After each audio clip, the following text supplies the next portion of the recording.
나사로가 병들었다고 주님 빨리 오셔서 살려달라고 예수님께 전가를 보냈는데도 예수님이 즉시 안 가시고 이틀을 지체하셨습니다.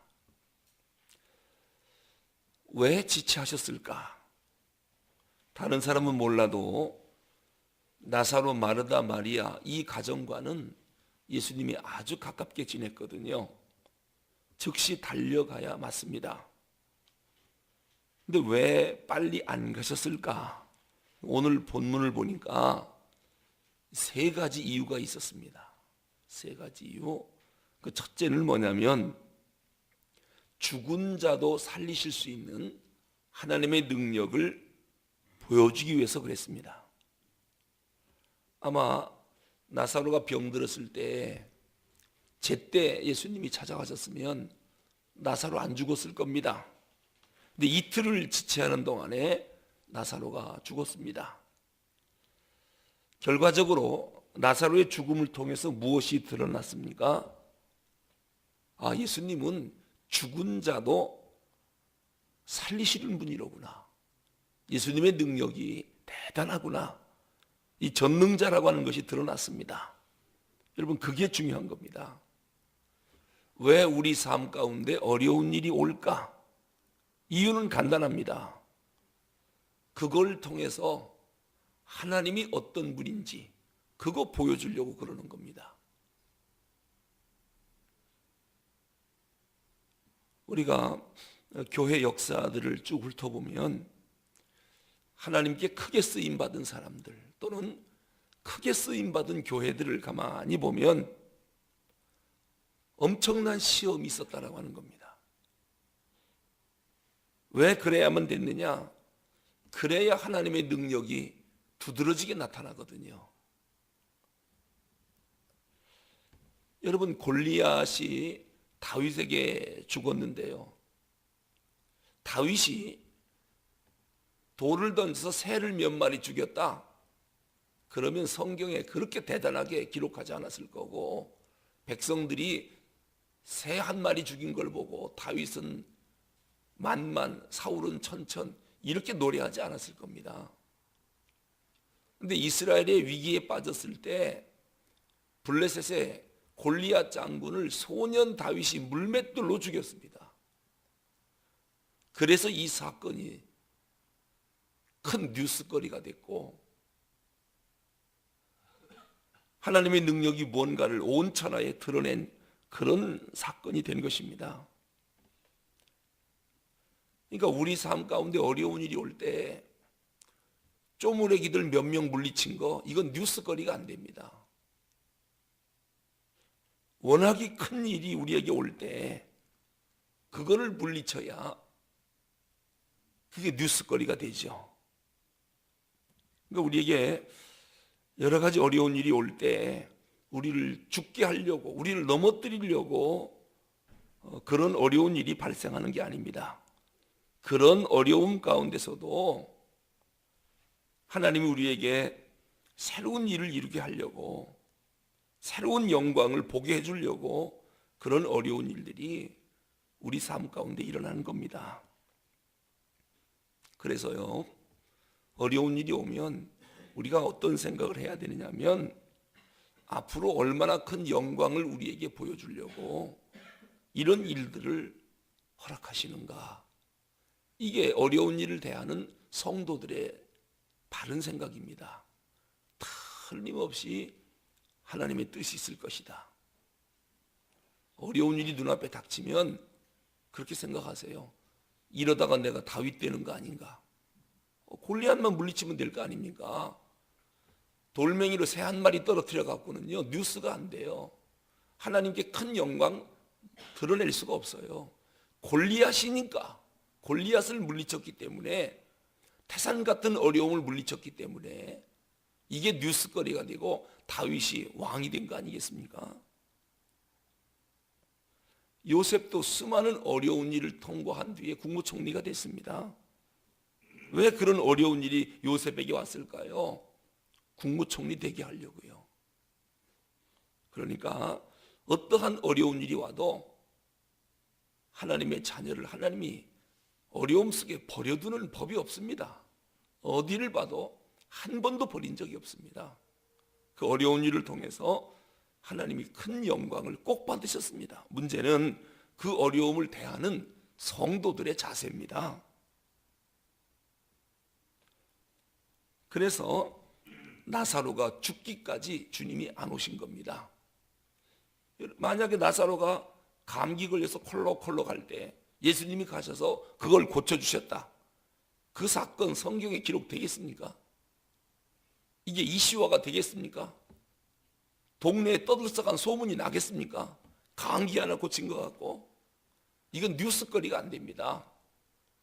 그런데 죽어서 장사 지냈습니다. 4일이 지났습니다. 다 썩었습니다. 그 장례식 때 동네 사람이 다 봤습니다. 그런데 그러한 나사로를 살려놨습니다. 얼마나 대단한 뉴스거리입니까? 그러니까 우리는 죽었다고 끝난 게 아닙니다. 주님의 능력은 죽은 것도 살려서 영광을 받으시는 분이기 때문에 아직 안 끝났습니다. 끝난 게 아닙니다. 그래서 나사로가 죽게 됐으니 와서 고쳐달라고 할 때 주님이 빨리 안 간 겁니다. 이틀 뒤에 가서 죽게 놔둔 겁니다. 왜요? 하나님의 능력이 무언가를 보여주고 싶은 겁니다. 당신이 메시아라고 하는 것을 증명하고 싶었던 겁니다. 그래서 죽기까지 고난이 온 겁니다. 두 번째는 나사로 주변 사람들의 믿음을 강화시키려고 예수님이 이틀을 지체하셨습니다. 자, 우리 14절, 15절 읽어보겠습니다. 14절, 15절 시작. 이에 예수께서 밝히 이르시되 나사로가 죽었느니라. 내가 거기 있지 아니한 것을 너희를 위하여 기뻐하노니 이는 너희로 믿게 하려 함이라. 그러나 그에게로 가자 하시니. 보세요. 나사로 죽었다. 그런데 그 죽을 때 내가 거기 있지 아니한 것을 너희들을 위해서 기뻐한다. 이는 너희로 믿게 하려고. 예수님 제자들이요, 주님을 쫄랑쫄랑 따라다니는데 이 메시아인 거에 대한 아직 확실한 믿음이 없는 겁니다. 따라만 다녔지. 죽은 자도 살릴 수 있는 전능한 하나님이라는 것을 제자들이 못 믿어요. 그래서 나사로 죽게 놔두고, 그래, 나사로 죽었다. 장례 지낸 지 4일 지났다. 내가 그 죽음의 현장에 없었던 것을 난 기뻐한다. 왜냐하면 니들 믿음 키워주려고. 자, 이제 무덤에 가자. 왜 이틀 지체했는지 아시겠죠? 왜 나사로의 집에 마르다와 마리아가 있죠? 제일 놀란 사람이 누굴까요? 우선 마르다와 마리아가 제일 깜짝 놀랐겠죠. 주님에 대한 믿음이 가장 커졌겠지요. 그리고 나사로도 살아나서 보니까 자기가 죽었다 살았단 말입니다. 나사로의 믿음이 얼마나 커졌을까요? 그리고 그 모든 현장을 눈으로 직접 본 제자들의 믿음이 얼마나 커졌을까요? 이것이 하나님이 일하시는 방법입니다. 그러니까 하나님은 무슨 일 하나도 쉽게 허락하시는 법이 없습니다. 왜냐하면 우리로 하여금 강한 믿음의 사람으로 만들려고 어떠한 일도 쉽게 허락하지 않습니다. 그렇게 해서 우리를 큰 믿음의 사람으로 만들어가는 겁니다. 믿음이 괜히 생기는 게 아닙니다. 그냥 저절로 시간 간다고 믿음이 생기는 게 아닙니다. 이런 놀라운 기적을 한번 눈으로 보고 체험하면 믿음이 100배, 1000배, 10,000배 강해지는 겁니다. 지금 마르다와 마리아의 믿음이 얼마나 커졌겠습니까? 조금 전까지만 해도 다 끝났다, 틀렸다. 예수님 진작 오시지 뭐 장례일은 이제 옵니까? 이렇게 원망하는 그러한 믿음이었는데 자기 오빠 살려놓는 걸 보고 그 뒤로 마르다와 마리아의 믿음, 또 나사로의 믿음, 옆에 있는 제자들의 믿음이 얼마나 커졌을까? 이게 나사로의 죽음을 통해서 생긴 일입니다. 이제는 누가 죽었다고 그래도 마르다와 마리아, 나사로, 제자들 걱정될까요? 안 될까요? 안 되지요. 주님만 가면 살려놓으니까. 요 일이 있기 전에는 죽었다고 그러면 아이고 끝났구나, 다 틀렸구나, 좌절과 절망에 빠졌는데, 이 사건이 있은 이후로는 누가 죽었다 하면 에헤이 걱정하지 마, 주님만 가면 돼. 누가 아프다면 뭘 걱정해, 주님만 가면 돼. 이런 믿음이 생긴 거예요. 여러분 어떻습니까? 누가 아파서 지금 죽을 지경에 이르렀다. 그럴 때에 그거보다 더 큰 아픔과 죽음을 경험했던 사람은 뭐라고 대답할까요? 아직 뭘 그런 걸 갖고 걱정해. 하나님께 매달려 기도하지. 그런데 그런 일을 경험해보지 못한 사람은 큰일 났네, 어떡하나, 이거 기도한다고 되나, 난리를 칩니다. 그만큼 믿음이 없는 거예요. 왜 믿음이 생깁니까? 바로 이러한 일들을 통해서.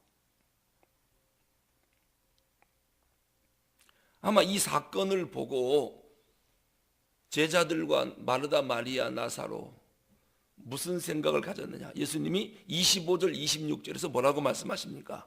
아마 이 말씀을 믿고 평생 살았을 겁니다. 이 말씀이 진짜 리얼하게 다가왔을 거예요. 이 죽음 사건을 직접 경험하지 못한 사람은 25, 26절이 마음으로 와닿질 않아요. 자, 읽어보겠습니다. 예수께서 이르시되 나는 부활이요 생명이니 나를 믿는 자는 죽어도 살겠고 무릇 살아서 나를 믿는 자는 영원히 죽지 아니하리니 이것을 네가 믿느냐? 아마 나사로, 마르다, 마리아, 예수님의 제자들은 믿나이다 했을 거예요. 왜? 봤거든요. 그런데 이것을 보지 못한 사람들은 글쎄 주님 그게 그렇게 될까요? 그것까지도 믿으라고요? 쉽게 안 믿어지는데요. 왜요? 그런 경험이 없었다면. 이렇게 제자들의 믿음을 강화시켜 주려고 나사로는 죽었다 살았어야 됩니다. 또 나사로, 마르다, 마리아의 믿음을 강하게 해주려고 이런 고난이 필요했던 것입니다. 세 번째는 이제 믿음의 파급 효과 때문에 예수님이 나사로가 죽게 놔둔 것입니다. 자, 예수님이 나사로를 살린 사건 이후에 어떤 일이 벌어졌는가? 45절을 읽어보겠습니다. 45절 어떤 일이 벌어졌는가요? 시작. 마리아에게 와서 예수께서 하신 일을 본 많은 유대인이 그를 믿었으나, 나사로를 살린 일을 많은 유대인들이 봤대요. 봤겠지요. 동네에서 초상 났는데, 옛날에는 아무개 동네 누구 죽었다 하면요, 지금이야 뭐 아파트 옆집에서 죽어도 모르지만 옛날 시골에서는 누가 하나 죽어보세요, 이웃 부락들도요 다 알아요. 다 알아요. 저희 동네도 우리 동네를 중심으로 7개 부락이 있어요. 고을고을마다. 어느 집에서 누구 죽었다면 7개 부락이 다 알아요. 그러니 나사로 죽었다, 장례 지냈다, 그런데 예수님이 와서 살려냈다, 유대인들에게 소문이 안 나겠습니까? 금방 퍼지지요. 그래서 마리아에게 와서 예수님이 하신 일을 본 많은 유대인이, 초상 치를 때 7개 부락 사람이 다 오거든요. 장례식 다 봐요. 그것을 본 많은 유대인이 그를 믿었다. 이게 믿음의 파급 효과입니다. 나사로가 죽는 고난을 겪지 않았다면 그 사람들이 예수를 믿겠습니까? 쉽게 동네 사람이 다 예수를 믿을까요? 믿기 어렵습니다. 근데 엄청난 사건을 통해서 주변 사람뿐만 아니라 모든 믿지 않는 자들에게도 믿음이 생겼다. 이게 믿음의 파급 효과입니다. 그러니까 성도의 개인적인 고난이라 그래도 그건 개인 사건으로 끝나는 게 아니라 이것은 전체 일입니다. 그러니까 내가 지금 고난당한다, 이거 내 고난으로 생각하면 안 돼요. 이건 교회 전체를 위한 것입니다. 믿지 않는 사람까지 믿음이 생겼으니까요. 우리 고난을 통해서 주변에 있는 많은 사람들을 살릴 수 있다는 거예요. 내가 당하는 이 고난이 수천, 수만 명을 살릴 수도 있다. 이게 성도의 고난입니다. 하나님, 내 고난까지도, 나의 어려움까지도 하나님께 쓰임받는 도구가 되게 해주십시오. 내 고난을 통해서 수많은 사람이 예수 믿게 해주십시오. 이것이 고난을 대하는 성도들의 바른 자세입니다. 그러니까 우리는 넘어져도 은혜고 일어나도 은혜고 전진해도 은혜고 후퇴해도 은혜고. 왜요? 이걸 통해서 하나님이 절대로 성도들을 손해보게 하지 않거든요. 자, 그러면 내가 그렇게 울부짖어도 응답이 안 되는 일은 도대체 왜 안 될까? 그 속에도 하나님의 뜻이 있네요. 마르다 마리아가 얼마나 울부짖었겠습니까? 주님 빨리 와달라고요. 주님 안 오셨습니다. 왜 빨리 응답하지 않을까요? 숨은 뜻이 있는 거예요. 숨은 뜻이. 결론은 하나님은 어떤 것이든지 모든 것을 사용하셔서 선으로 바꾸시는 분이다. 틀림없이 하나님의 영광이 이 일을 통해서 나타날 것이다. 이것을 믿는 것이 성도의 자세입니다. 그래서 믿음의 사람은 낙심하지 않는 겁니다. 어떤 어려운 일이 와도 좌절하거나 절망하지 않습니다. 왜냐하면 이걸 통해서 하나님의 영광을 받는다는 것을 믿기 때문이에요.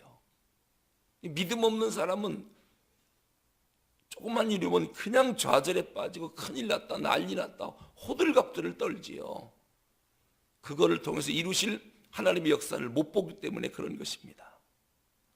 오늘 이 나사로 사건을 통해서 우리가 얻는 교훈이 바로 이것입니다. 기도하겠습니다.